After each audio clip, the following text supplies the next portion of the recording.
नमस्कार साथियों, आप सभी का हमारे YouTube channel Vinay study can में स्वागत है।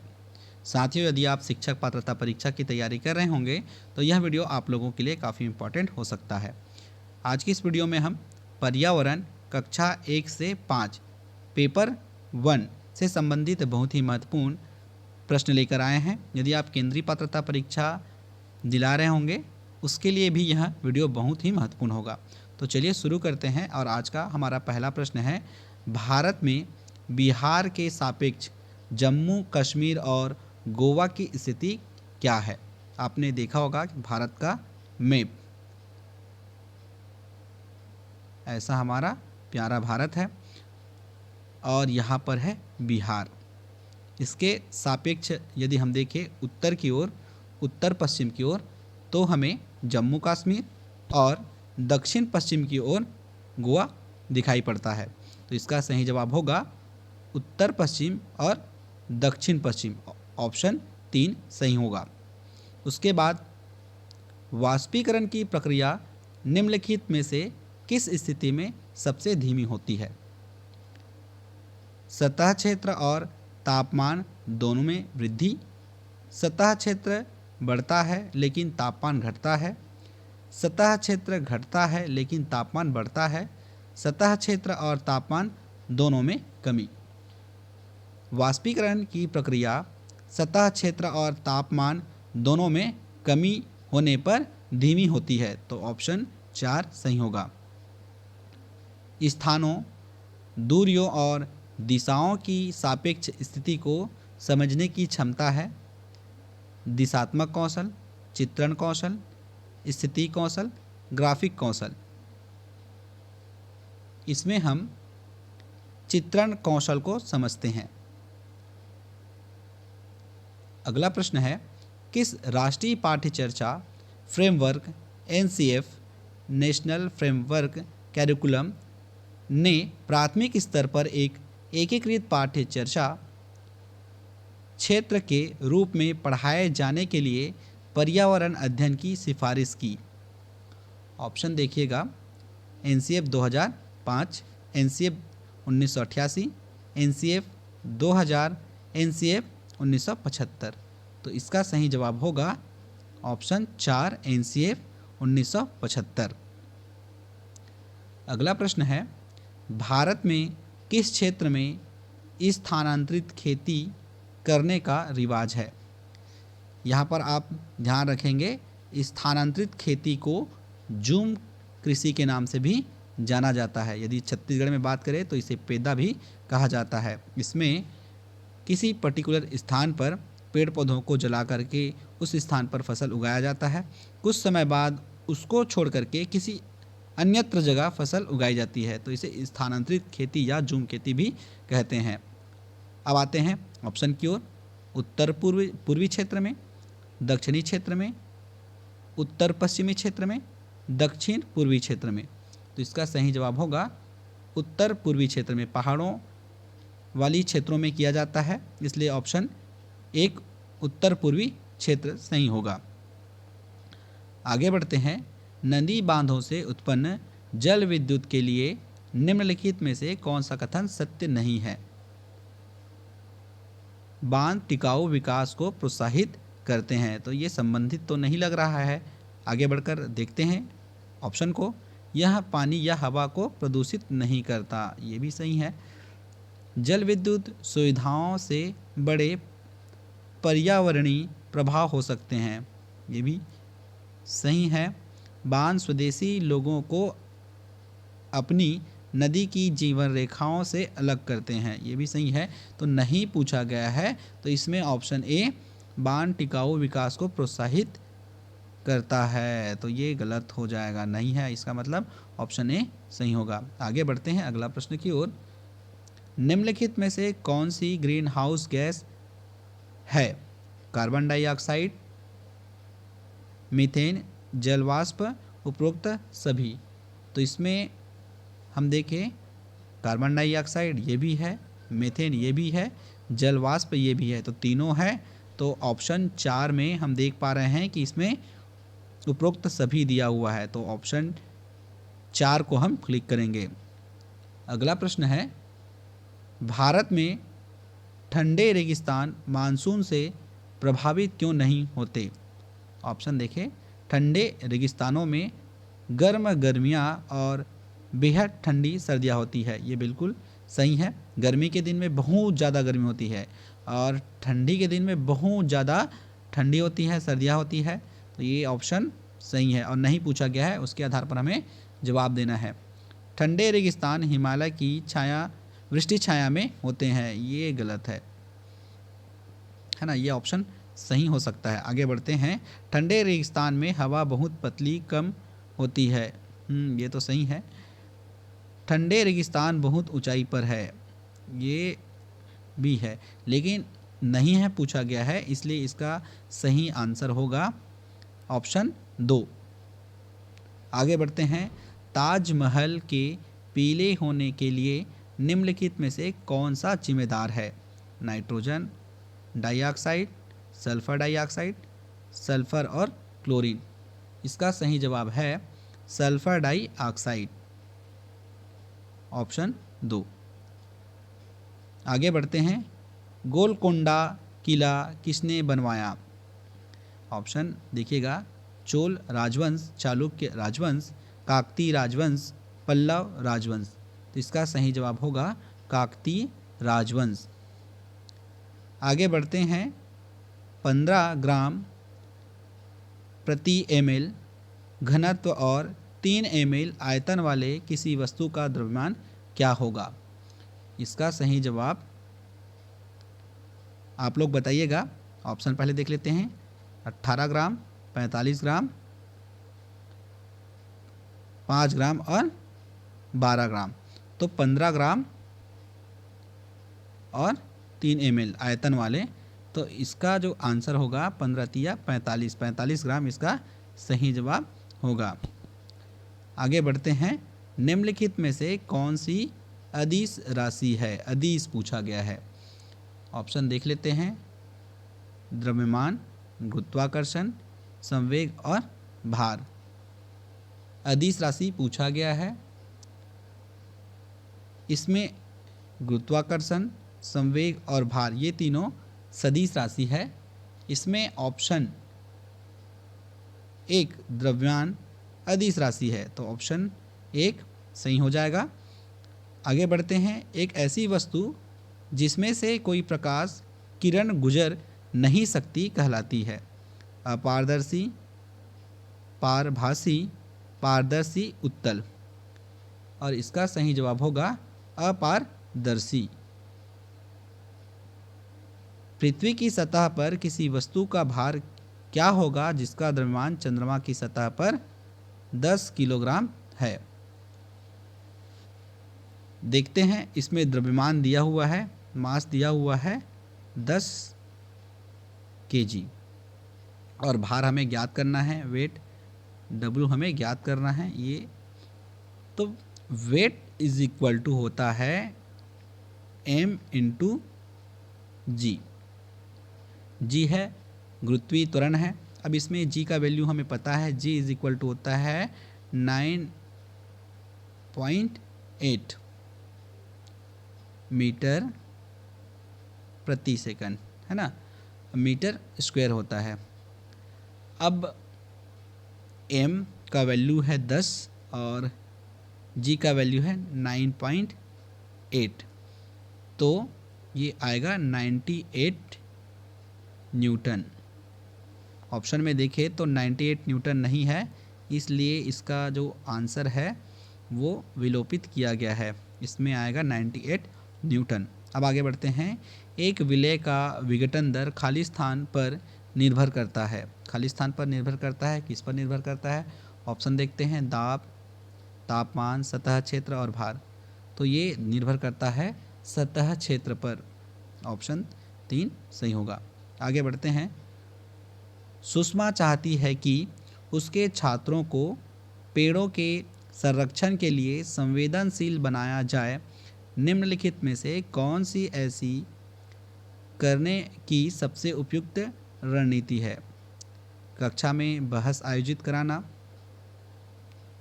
ये तो नहीं है, क्योंकि बहस आप नहीं करा सकते, क्योंकि जब आप छोटे छोटे बच्चों के बीच में बहस कराएंगे तो कोई स्पष्ट आंसर आपके पास निकल कर नहीं आएगा। समूह चर्चा ये भी पॉसिबल नहीं है छोटे छोटे बच्चों में। पोस्टर बनाना ये भी उतना इफ़ेक्टिव नहीं है। बच्चों को एक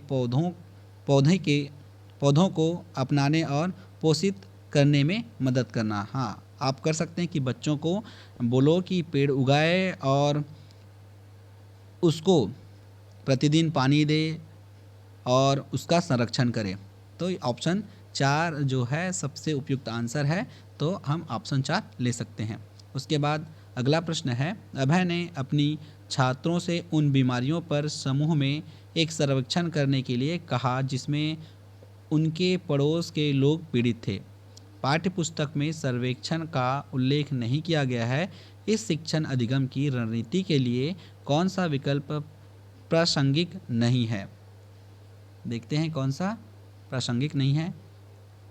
इनमें समुदाय के साथ बातचीत करने का अवसर प्रदान किया जाए, तो ये उपयुक्त है। आप समुदाय के साथ बातचीत करके, सर्वेक्षण करके आप जानकारी प्राप्त कर सकते हैं।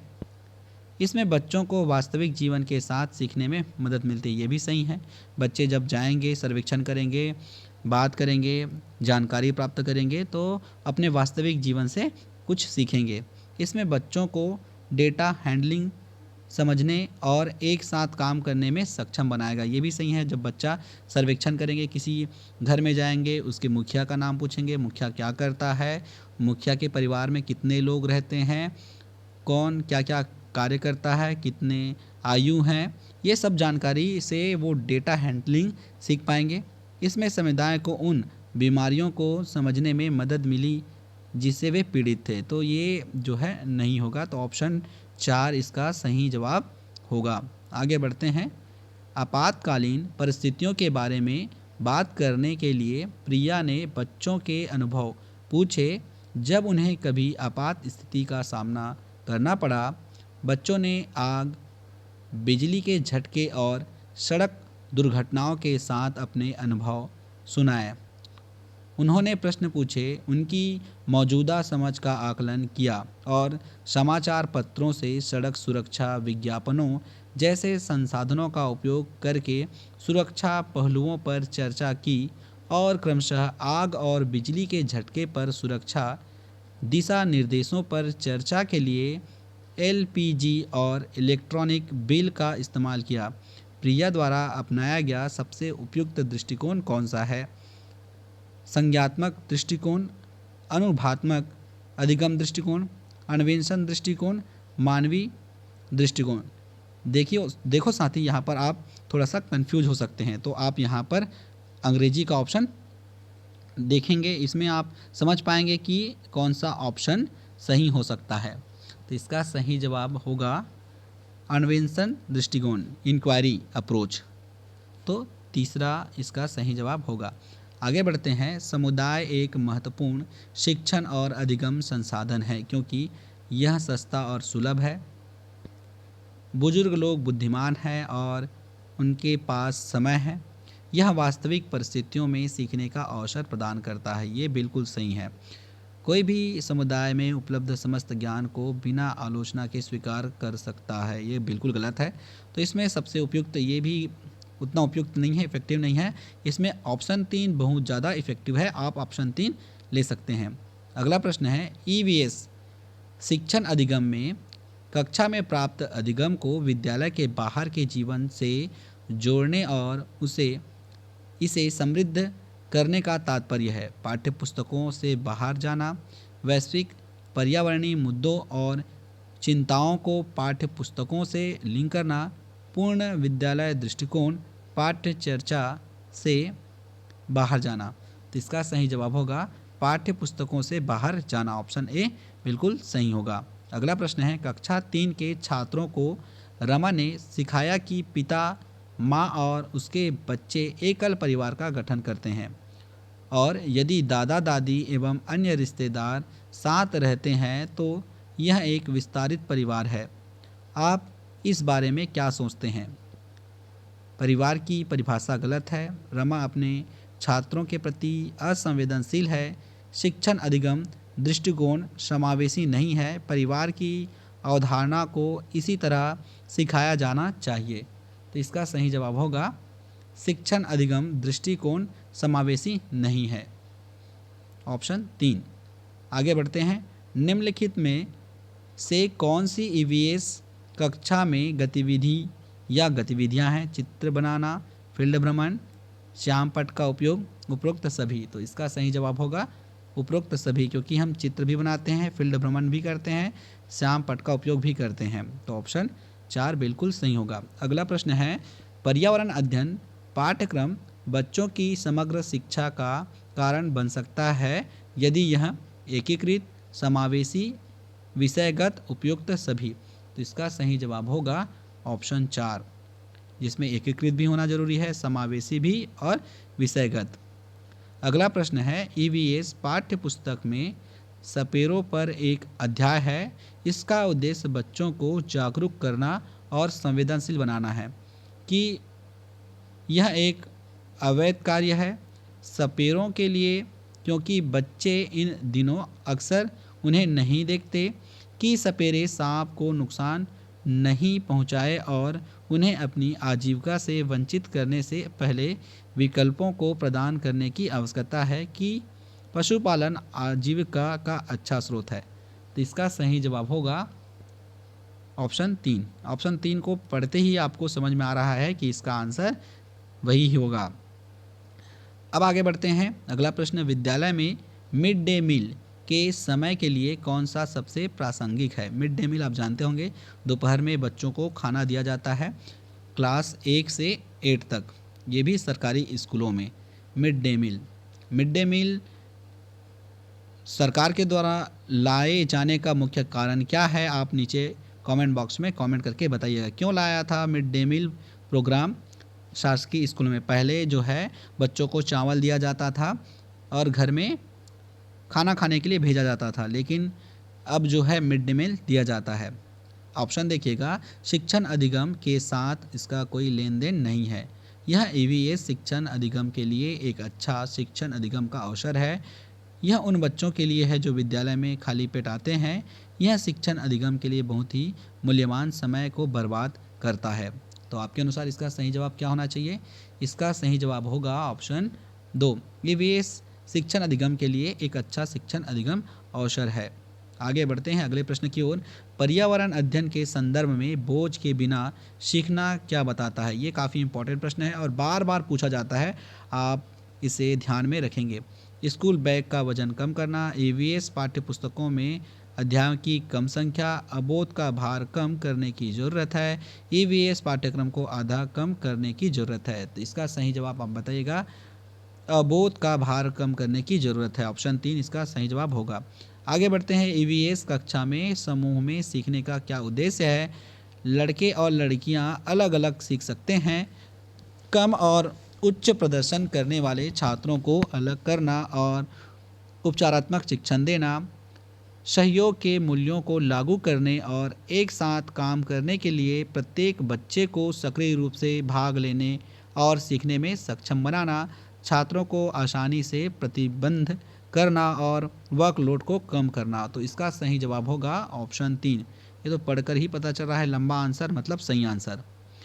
अगला प्रश्न है, बाला का पूर्ण रूप है बाला। बाला का मतलब होता है बिल्डिंग एज लर्निंग एड्स। तो इसका सही जवाब होगा ऑप्शन, देखिएगा ऑप्शन में क्या दिया हुआ है, मस्तिष्क सहायता प्राप्त अधिगम असाइनमेंट, अधिगम सहायक के रूप में ब्रेल, अधिगम सहायक के रूप में बिल्डिंग, ब्रेल सहायता प्राप्त अधिगम आकलन। तो building as learning aid, option 3 बिल्कुल इसका सही आंसर होगा। आगे बढ़ते हैं अगले प्रश्न की ओर। वैकल्पिक ढांचे का क्या अर्थ है? ऑप्शन देखिएगा, इसका सही जवाब आप लोग कमेंट बॉक्स में कमेंट करके बताइएगा। विभिन्न भौतिक घटनाओं का पाठ्य पुस्तक स्पष्टीकरण, विचार जो अवधारणाओं के औपचारिक रूप से स्वीकृत स्पष्टीकरण से अलग है। वर्तमान में वैज्ञानिकों और सामाजिक वैज्ञानिकों द्वारा आयोजित विचार, सभी विचार जो दृढ़ता से बच्चों द्वारा अर्जित किए जाते हैं। तो इसका सही जवाब होगा ऑप्शन 2, विचार जो अवधारणाओं और औपचारिक रूप से स्वीकृति स्पष्टी करण से अलग है, स्पष्टीकरण से अलग है। चलिए अगला प्रश्न है, और आज का हमारा अंतिम प्रश्न है, महिलाएं पुरुषों की तुलना में कमज़ोर है, यह एक खाली स्थान है, मिथक है, वैज्ञानिक तथ्य है, रूढ़िबद्ध अवधारणा है, अंधविश्वास है। रूढ़िबद्ध धारणा। चलिए बताइएगा इसका सही जवाब क्या होगा। तो इसका सही जवाब है मिथक है, क्योंकि ऐसा नहीं है। आजकल लड़कियां जो है, महिलाएं भी पुरुषों के समान काम कर रहे हैं, तो आपको इसे ध्यान में रखना है। और ये जो है सी-टेट 2018 का पेपर है, क्वेश्चन पेपर है ईवीएस का, आप ध्यान में रखेंगे। और आपको यदि केंद्रीय पात्रता परीक्षा क्लियर करना है तो जितने भी पुराने ओल्ड क्वेश्चन पेपर हैं उनको आप रेगुलर सॉल्व कीजिएगा। डेफिनेटली आप बिल्कुल 90+ मार्क्स ला सकते हैं। चलिए दोस्तों, वीडियो कैसा लगा कमेंट करके हमें ज़रूर बताइएगा।